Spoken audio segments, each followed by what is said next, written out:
เดี๋ยวเราก็มาใส่เรือนกลับกันเลยนะครับ เอ้าทำไมไม่ติดวะ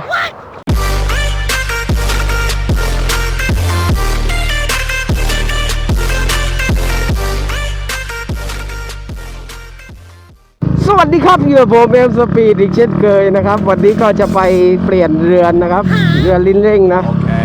ที่บ้านพี่แคมนะครับตอนนี้ก็ซื้อมาแล้วนะฮะเรือนลิ้นเร่งซื้อมาในราคา 1,000 บาทพร้อมกอรีดนะ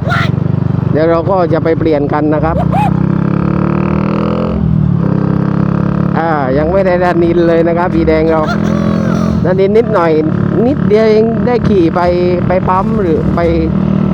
ขี่อยู่แถวนี้แหละยังไม่ถึง100 โลมั้งไม่ถึง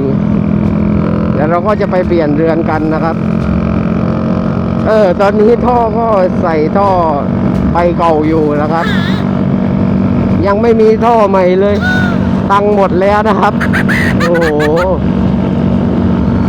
ก็หาสปอนเซอร์อยู่ครับตอนนี้หาสปอนเซอร์ท่อใครที่สนใจสนับสนุนท่อก็สามารถสนับสนุนกันได้นะครับนี่ดูสิโอ้ใส่ท่อกากๆนะใครอยากสปอนเซอร์ท่อก็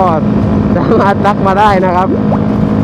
ทักมาได้เลยเดี๋ยวพร้อมตอบ24 ชั่วโมงนะราคาเท่าไหร่วะซื้อเรือนมา 1,000 บาทนะครับเรือนกับพอลีดมีเนียมซื้อมาในราคา 1,000 บาทนะตอนนี้110ก็ใกล้จะสมบูรณ์แล้วนะยังแค่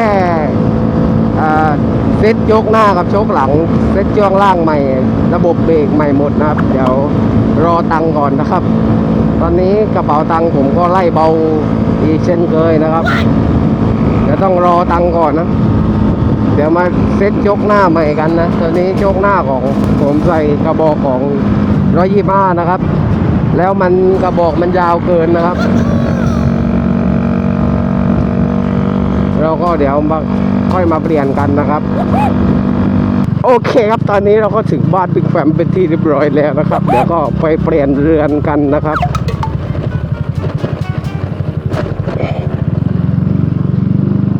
เราก็จะมาเปลี่ยนเรือนกันนะฮะโอเคครับเดี๋ยวเรามาแกะเรือนเดิมออกนะครับโอ้ได้ไหมวะโอ้โห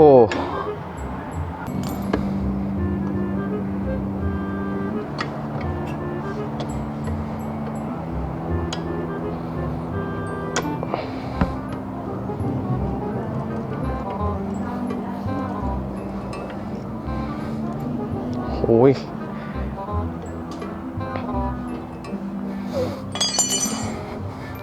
เป็นน็อตเบอร์ 10นะ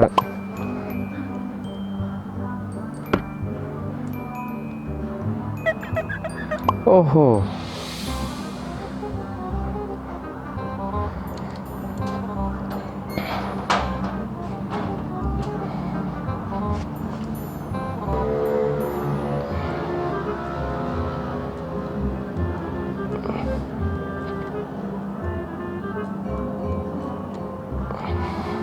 นี่นะครับเป็นน็อตเบอร์ 10โคตรรถเลยเมื่อกี้ขี่ไปซื้อเรือนเลยโอ้ยสัตว์เอ้ยโอ้โหโอ้โหโอ้โห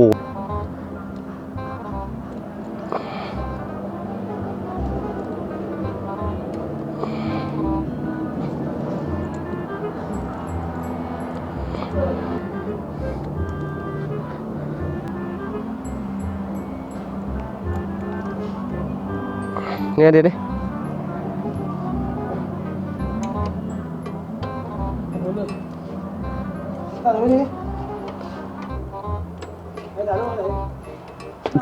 ถ่ายรูปหน่อยดิถ่ายรูปหน่อยดิ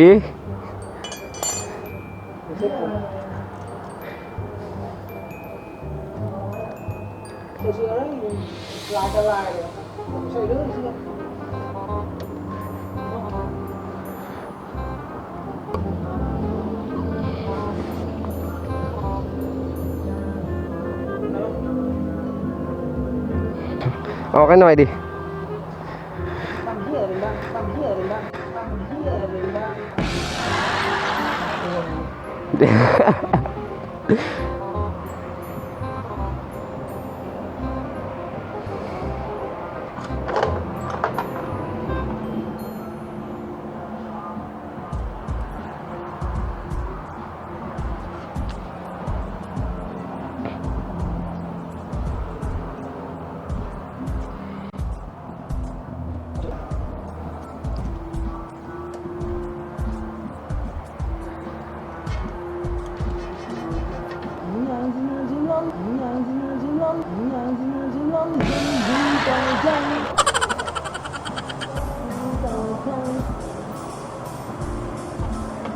Nghe anh này kêu không อันนี้เป็นข้อผิวนี่ hả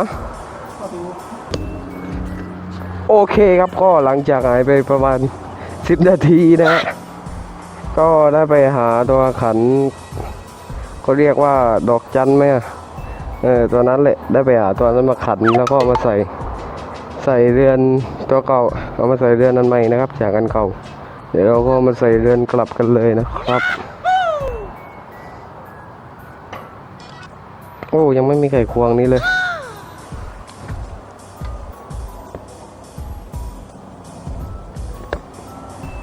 โอเคครับเดี๋ยวก็มาใส่กลับกันเลยนะครับ Okay.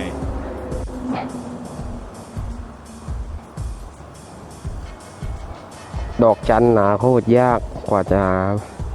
เจอ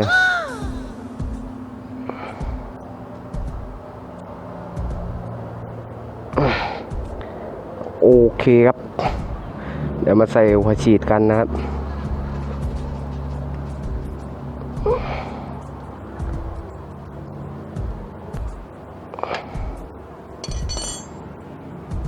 โอเคครับใส่หัวฉีดเสร็จเรียบร้อยแล้วเดี๋ยวมาใส่เรือนกลับกันนะฮะโอ้ลืมใส่ตัวนู้นว่ะไหนวะอ๋อนี่ใส่เรือลิ้นเร่งเดี๋ยวไปใส่เรือลิ้นเร่งก่อน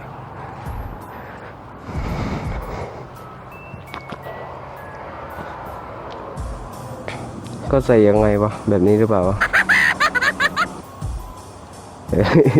ไปเลยดิไปได้ไหม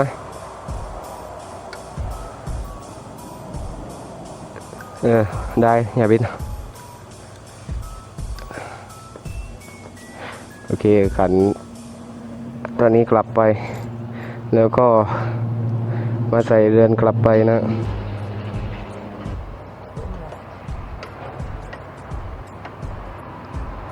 โอเคครับเดี๋ยวมาใส่กันต่อเลยนะนี่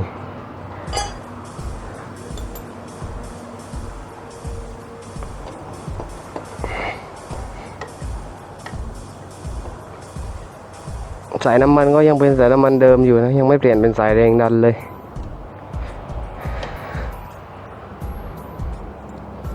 ข้ามตัวนี้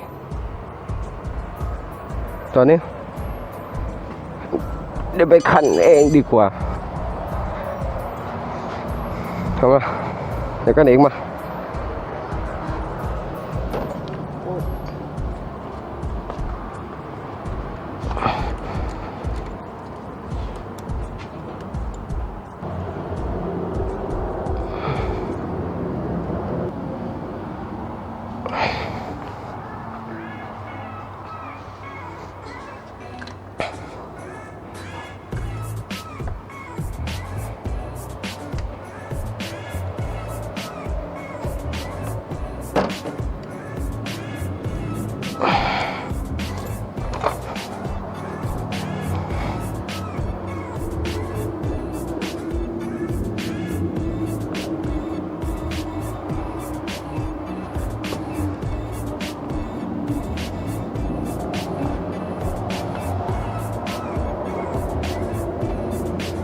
โอเคครับเอาบอได้ก่อนนะครับเดี๋ยวเรามาเปิดหน้าปัดดูดิเดี๋ยวมาสตาร์ทดูนะ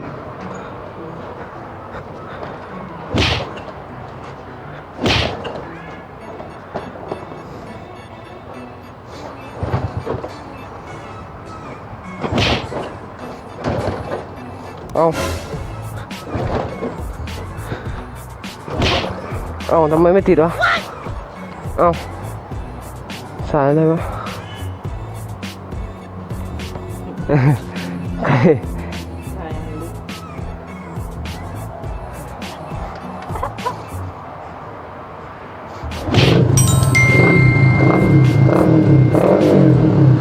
ไม่รู้ ไม่รู้ใครถอดปลั๊กกอยนะไอ้สัตว์เอ้ยแล้วมันออกตรงไหนวะ ดูดิที่หัวฉีดตรงนั้นมันออกไหม ออกมาไม่ออกใช่ไหม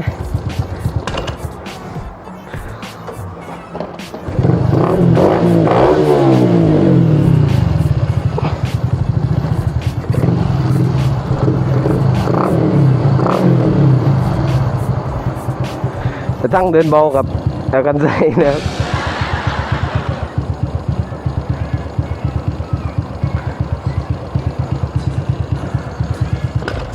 โอ้โห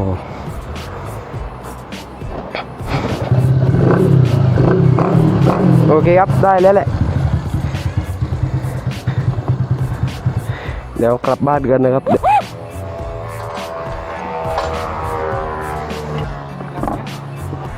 ไปโอเค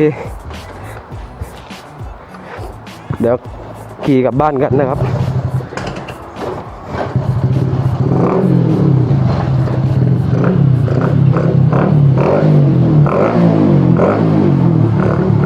ต้องไปตั้งเดินเบาอีกมันแม่งยังหนาอยู่อ่ะ